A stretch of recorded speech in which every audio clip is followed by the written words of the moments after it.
인생은 롤러코스터와 같다, 그렇게 말들을 합니다. 인생은 청룡열차 같아 가지고요, 올라가기도 하고 내려가기도 하는 그런 삶이 연속된다고 하는 것이죠. 물론 어떤 분들은 이렇게 말하실 수도 있을지 모르겠습니다. 내가 세상에서 제일 이해가 안 되는 사람이 돈 주고 청룡열차 타는 사람이다. 아마 그렇게 말씀하시는 분들 계실지 모르겠어요. 그렇죠. 사실 놀이공원에 있는 롤러코스터 청룡열차는 내가 싫으면 안 타면 그만입니다. 평생 한 번도 안 타고도 우리는 전혀 문제 없이 잘 살아갈 수 있겠죠. 그런데 인생이라고 하는 청룡열차는 좀 다른 것 같아요. 우리가 타고 싶지 않다고 해서 피할 수 없는 것이기 때문에 그런 것 같습니다. 우리가 이 땅에 태어나는 그 순간 우리는 좋든 싫든 그 인생이라고 하는 롤러코스터에 올라타 버리게 되는 것입니다. 오르막길이 있으면 그냥 올라가야 되고요, 내리막길이 있으면 내려가야 되고요. 끝나는가 싶었는데 또 공중에서 한번 크게 회전을 돌고 막 좌우로 비틀어이고, 그래서 우리가 혼미한 상황에 처하게 돼도 내리고 싶다고 쉽게 내릴 수도 없는 것이 우리의 인생이다라는 생각이 듭니다. 우리가 살아가는 신앙생활도 마찬가지인 것 같습니다. 고비 하나를 어렵사리 넘었는가 싶었는데 고개를 넘고 나니까 또 그거보다 더 커 보이는 봉우리가 눈앞에 나타나죠. 또 때로는 저 낮고 낮은 계곡에 아주 저지대에 마치 우리의 영혼이 처해져 있는 것 같은 그런 시기를 겪게 되기도 할 것입니다. 비포장도로가 나타나기도 하고요, 웅덩이가 나타나기도 하는 것을 우리 신앙생활에서도 경험하는 것입니다. 그래서 저희가 지금 성전에 올라가는 노래라고 하는 이스라엘 순례자들의 노래, 시편 가운데 15개의 시편을 우리가 계속해서 묵상을 하고 있는데요, 이 성전에 올라가는 노래들을 읽어가면서 비교적 반복되는 주제, 특별히 우리의 고난과 우리의 수고와 그 인생길의 위험들에 대해서 계속 읽게 되는 것이 별로 이상한 일이 아니다라고 하는 것입니다. 왜냐하면 그것이 바로 우리 인생의 본질이기도 하고 또 우리 신앙생활의 본질이기 때문이기도 한 것 같아요. 오늘 우리가 함께 읽은 시편 124편은 바로 그런 롤러코스터와 같은 인생길을 걸어가는 순례자가 부르는 노래입니다. 그런데 놀랍게도요, 이 시인은 그 자신이 지나가는 여러 인생의 그 굴곡들을 통해 가면서도 흔들리지 아니하는 도움이 있다라고 하나님 앞에 고백을 하는 거예요.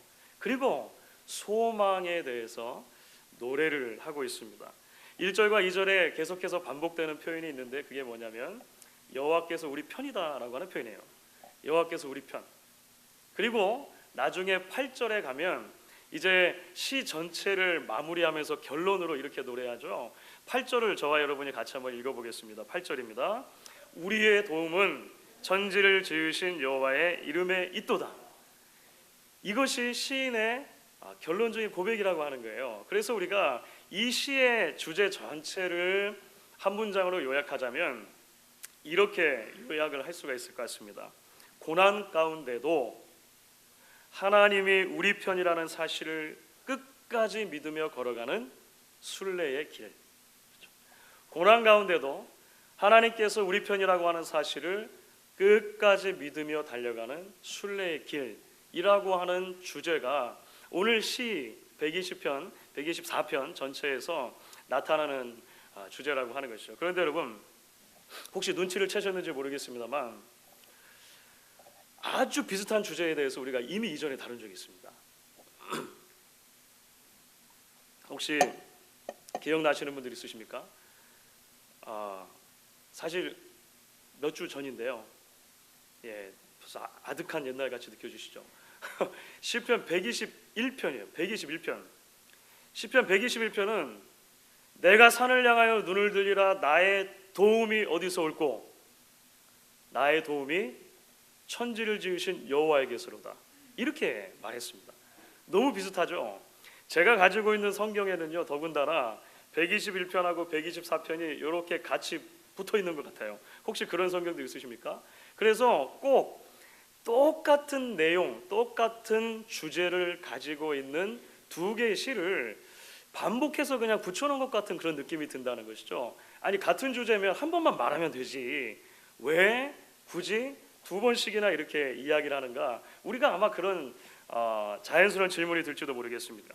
왜 그럴까요? 사실 그 이유는 비교적 간단합니다. 말씀드린 대로 이미 우리의 변화무쌍한 인생에 여호와만이 안전장치, 여호와만이 우리의 확실한 보험이 되신다는 것을 확인했어요. 이미 그것을 알았습니다. 그런데 그것을 알고 확인했다고 해서 인생의 순례길이 끝났나? 그렇지 않다는 거예요. 여전히 인생의 순례길은 계속해서 걸어가야 하는 길이라고 하는 것이고요. 그렇게 걸어가다 보면 우리 마음속에 어느 순간 여호와께서 우리 편이 아니신가? 라고 하는 생각이 문득문득 들 때가 있다라고 하는 것입니다. 그런 의미에서 하나님만이 우리의 편이시고 우리의 도움이시다라고 하는 이 같은 주제를 이야기하는데 시편 121편과 시편 124편이 사실은 좀 다른 이 방법으로 그 주제를 풀어가는 접근하는 것을 보게 되는데 그것을 우리가 좀 살펴보는 것이 대단히 의미심장하고 유익하다 그런 생각이 듭니다. 그래서 사실은 121편과 124편 읽을 때 아주 다른 질감으로 우리에게 다가오는 이유가 거기에 있는 거예요. 시편 121편은요 대단히 직설적입니다. 나의 도움이 어디서 올꼬? 이렇게 물었잖아요.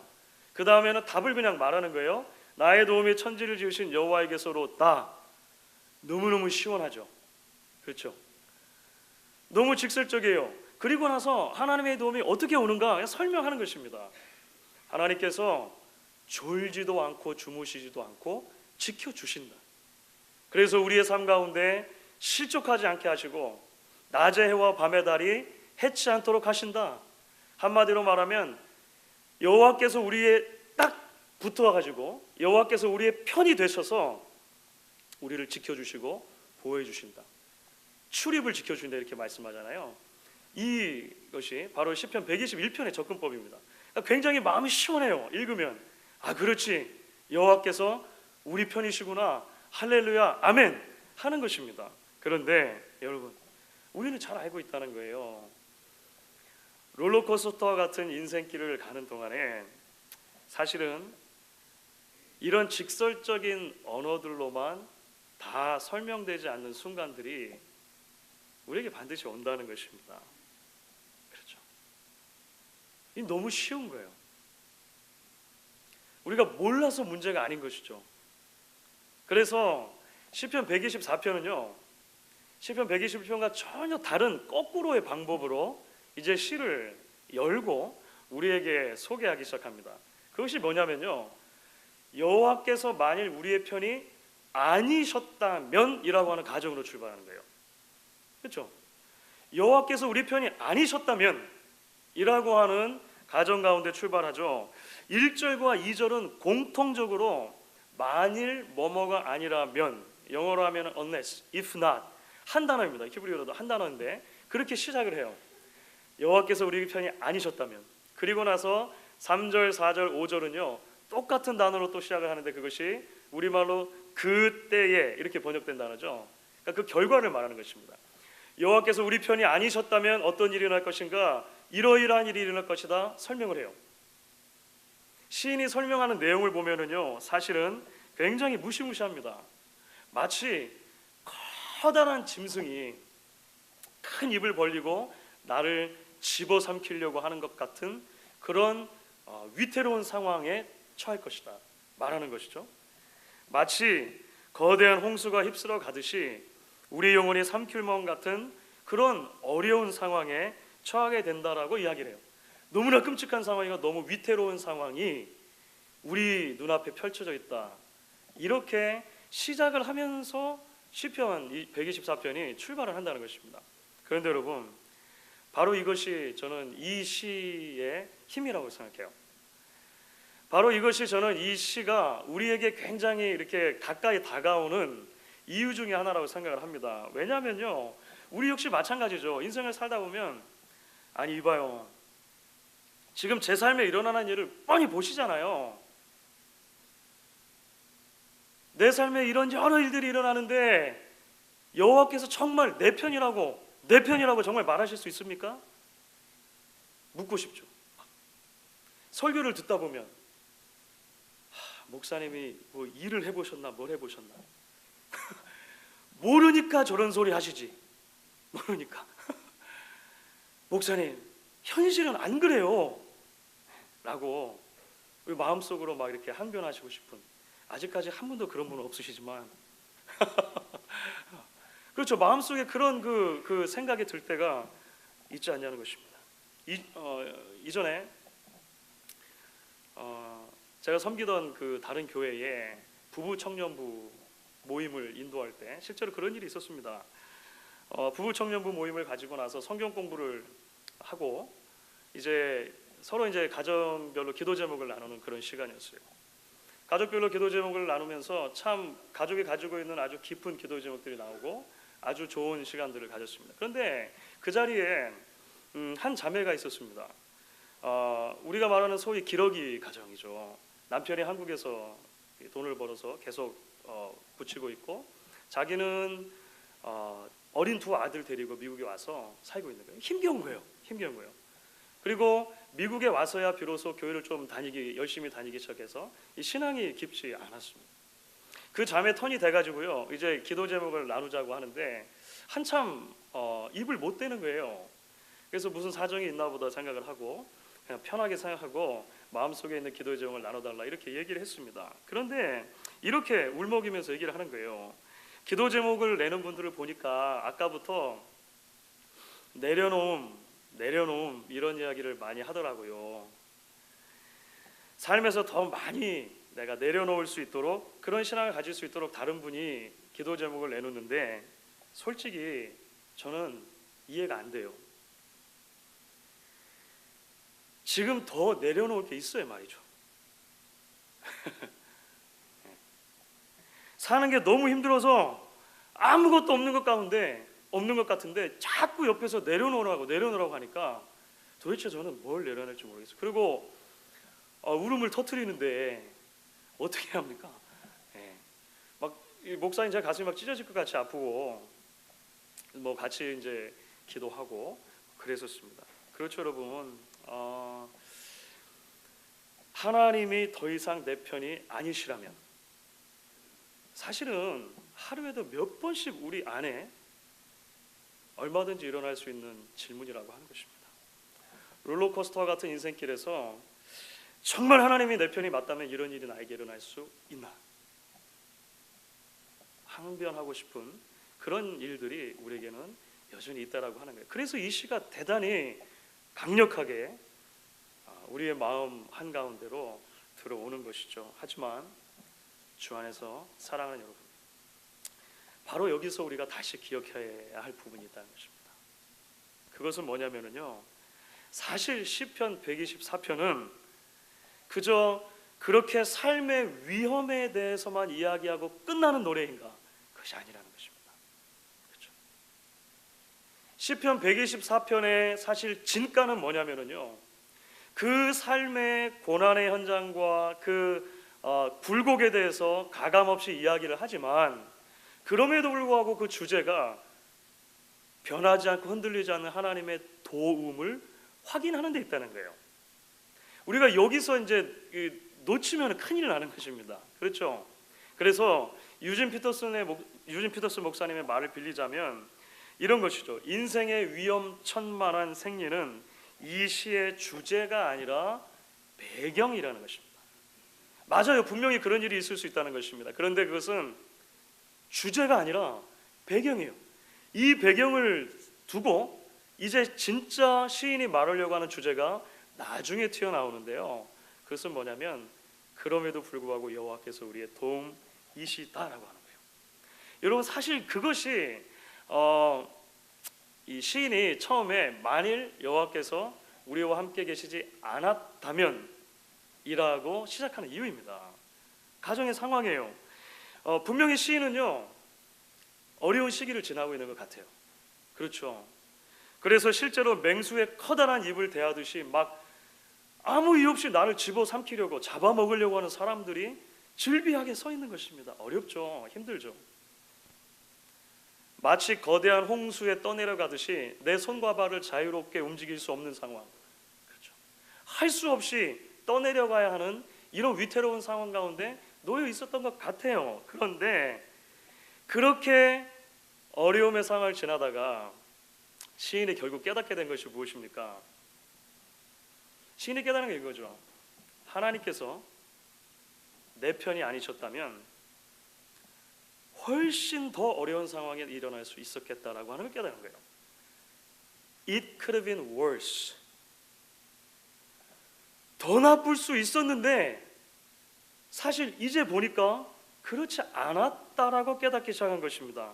아, 내가 힘들다 하지만 사실은 더 나쁠 수 있었구나. 그리고 그 더 나쁜 상황이 내게 일어나지 않은 것 자체가 알고 보니까 하나님께서 나를 지켜주셨고 내 편이셨다라고 하는 확실한 증거구나라고 하는 걸 깨닫는 거예요. 그래서 이렇게 이제 노래하는 것이죠. 6절부터 8절입니다. 우리를 내주어 그들의 이에 씹히지 아니하게 하신 여호와를 찬송할지로다.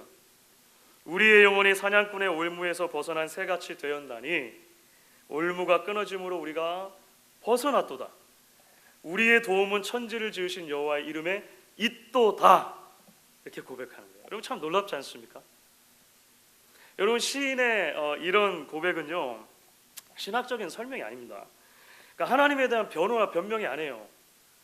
아니 당신 같은 상황 속에서 어떻게 하나님께서 여전히 당신 편이라고 말할 수 있습니까? 아 그러게요. 내가 성경을 좀 찾아보고요. 성경을 찾아가지고 1번, 2번, 3번 이렇게 설명하는 게 아니에요. 그냥 고난의 한가운데를 지나다가 자신의 마음 가운데 깨닫게 되었고 그 깨달음을 신앙의 고백의 형태로 말하는 것입니다. 그냥 알게 된 거예요. 하나님이 내 편이 맞으시구나. 내가 살아있다는 것 자체가 사냥꾼의 올무에서 죽을 수 있었지만 생명을 보존한 것 자체가 하나님이 내 편이라고 하는 증거구나 깨닫게 된 것이죠. 지난 한 달여 기간 동안 우리 성도님들 가운데 자동차 사고를 당하신 분들 몇 분 계세요. 제법 큰 사고를 당하셨잖아요. 지금까지도 치료를 받기도 하시고 또 몇 가지 후유증에 시달리는 분들도 계시는 것 같습니다. 속히 치유가 되시고 또 마음도 치유가 되실 수 있기를 계속 기도하고 있고 또 여러분들도 기도해 주시기를 바랍니다. 그런데요, 제가 그 사고를 당하신 그 성도님들과 이야기를 나누다가 공통적으로 듣게 된 고백이 있어요. 이게 뭐냐면 이겁니다. 정말 자칫하면 큰일 날 뻔했는데 이만해서 다행이죠 하시는 거예요. 하나님께서 지켜주신 것 같아요. 이건요 옆에서 이야기해 주면 안 돼요. 이런 거는 사고 난 사람한테 아유 그만해서 다행이네 절대 그렇게 말씀하시면 안 돼요. 예, 그거는 시험 드는 요인인데요. 본인이 스스로 이렇게 얘기하시잖아요. 그죠? 이만해서 정말 다행입니다. 하나님이 지켜주셨습니다. 라고 이야기하는 것을 들었을 때 목사도 감동이 됩니다. 위로가 되고 도전이 되는 거죠. 그렇습니다. 사랑하는 여러분. 결국 오늘 시편 124편이 우리에게 던지는 도전은 무엇일까요? 오늘 시편 124편이 우리에게 던지는 도전은 하나님의 위대한 약속과 일상의 신앙 사이를 어떻게 연결시킬 것인가를 다시 묻고 있는 것입니다. 그렇죠. 시편 121편과 124편을 나란히 놓고 우리가 읽으면 이것이 훨씬 더 우리에게 증폭되는 그 효과로 다가오는 것이죠. 하나님이 정말 내 편이 맞나? 질문할 수밖에 없는 상황 가운데서도 천지를 지으신 여호와께서 우리의 도움이시다라고 하는 이 위대한 성경의 진리를 끝까지 포기하지 않고 붙들고 갈 수 있겠는가? 오늘 성경이 우리에게 묻고 있는 것입니다. 몇 주 전에 구역예배 모임을 가졌지 않습니까? 저희 목양구역도 같이 구역예배를 했습니다. 우리 한 장로님 댁에 모여서 목양구역이 구역예배를 하는데 이제 교육자 가정들을 다 또 초대를 해주셨어요. 그래서 함께 성경 공부를 하는 것보다 이제 목양구역이시고 또 교육자 가정들이니까 서로가 서로를 좀 소개하는 시간을 가지면 좋겠다 이런 생각을 했습니다. 그래서 이렇게 제가 제안을 했어요. 지금 현재 자기 자신에 대해서 가장 잘 표현할 수 있는 두 단어를 한번 생각해 보십시오. 그리고 그 두 단어를 얘기해 주시고 조금 설명을 해 주시면 좋겠습니다. 이렇게 말씀드렸습니다. 참 좋은 나눔들이 있었고 또 그것을 가지고 함께 기도할 수 있었습니다. 그런데 그 중에 한 집사님께서 나눠주셨던 한 단어가 지난 몇 주 동안 계속 제 마음속에 이렇게 맴돌고 있어요. 그게 뭐냐면 백조라는 단어가 하나 있어요. 백조. 한 여집사님께서 본인을 소개하시는데 백조. 그래서 제가 처음에 그 말을 들을 때 야, 참 멋있다. 나도 저런 거 할 걸. 백조 얼마나 멋있는가. 이분이 역시 이 자기네 자신에 대해서 이 율동도 잘하고 하시니까 그렇게 표현하신가 보다. 뭐 이렇게 생각을 했어요. 그런데 계속해서 설명을 하시는 겁니다. 백조가 물에 떠 있으면 참 우아하고 아름다워 보이는데 그 물밑을 보면 헤엄치려고 발을 아둥바둥 하잖아요. 지금 현재 내가 사는 모습이 마치 그런 것 같아요. 이렇게 설명을 해주시더라는 거죠. 그런데 사랑하는 여러분, 지난 몇 주 동안 곰곰이 그 단어와 또 설명을 생각하면서 사실 그것이 모든 성도들의 신앙 여정의 축소판이 아닌가 이런 생각을 하게 됩니다. 여러분, 우리가 정상적인 신앙인으로,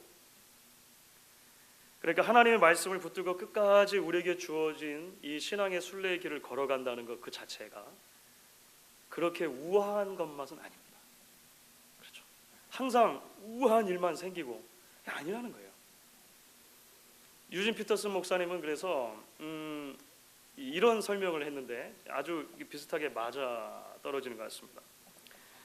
이렇게 말씀했습니다. 믿음의 사람은 태어나기를 워낙 낙천적인 기질과 풍부한 이해심의 소유자로 태어난 사람들이 아니다. 다른 사람들의 눈에는 그리스도인이 온실 속의 화초 같아서 세상 물정 모르고 순진해 터진 것처럼 보일지 몰라도 사실은 그 반대다. 그리스도인은 누구보다도 인생이 처절한 투쟁임을 잘 알고 죄의 추악함을 잘 아는 사람들이다. 여러분, 실제로 그렇죠. 이거 너무나 적실하고 올바른 관찰인 것 같아요. 그리스도인들이라고 해서 정말 백조같이 위에서만 보는 백조 있잖아요. 우아하고 고고하고 그렇게 살아가지 않는다고 하는 것이죠. 우리에게도 동일한 환란이 닥치고 동일한 어려움이 닥치고 그래서 그 삶의 한가운데를 헤엄쳐 나가려고 하는 무수한 발버둥들이 저와 여러분들에게도 있다는 것입니다. 그런데 사랑하는 여러분, 믿음의 사람들이 다른 점이 있다면 무엇입니까? 다른 점이 있다면 그럼에도 불구하고 그런 세상의 굴곡 한가운데를 지날 때 하나님을 향한 신뢰의 노래를 부르는 사람들이라고 하는 거예요. 그게 다르다는 것입니다. 고난 가운데서도 하나님이 우리 편이라고 하는 사실을 믿고 그 순례의 길을 걸어가기로 끊임없이 결단하고 끊임없이 분투하고, 그래서 겉으로는 어쩔 줄 몰라도 교회 나올 때는 우리가 다 성경 옆에다 끼고 이렇게 오지 않습니까? 하지만 우리 마음속에 그 무수한 신앙의 발버둥들, 우리 내면에 하나님을 향해 끝까지 나아가고자 하는 그 고군분투함들이 있는 사람들이라고 하는 것이죠. 여러분, 이제 말씀을 정리하도록 하겠습니다. 성전에 올라가는 노래에 우리의 도움은 천지를 지으신 여호와의 이름에 있도다 라고 하는 시인의 고백이 있었지 않습니까? 그렇다면 신약에서는요, 우리 주 예수 그리스도의 이런 약속의 말씀도 있습니다. 볼지어다 내가 세상 끝날까지 너희와 항상 함께 있으리라. 롤러코스터와 같은 인생과 신앙의 순례의 길을 가는 동안 분명히 도움이 되시겠다는 하나님, 이제 나에게 별로 관심이 없으시나 생각이 들 때도 있으실 것입니다. 세상 끝날까지 나와 함께 하시겠다고 하던 그 예수님 지금 어디 가셨나 아마 생각이 드실 때도 모르겠습니다. 하지만 사랑하는 여러분, 끝까지 포기하지 마시기 바랍니다. 고개를 들어 우리의 일상보다 크신 창조주 하나님을 여러분 다시 한번 보실 수 있기를 바랍니다. 그리고 오늘 시인과 같이 우리가 함께 찬양하며 하나님께 고백할 수 있기를 바라요. 우리를 내주어 그들의 이에 씹히지 아니하게 하신 여호와를 찬송할지로다. 우리의 도움은 천지를 지으신 여호와의 이름에 있도다. 우리 다시 같이 한번 하나님 앞에 우리 찬양하고 이제 우리 기도하는 시간 갖도록 하겠습니다.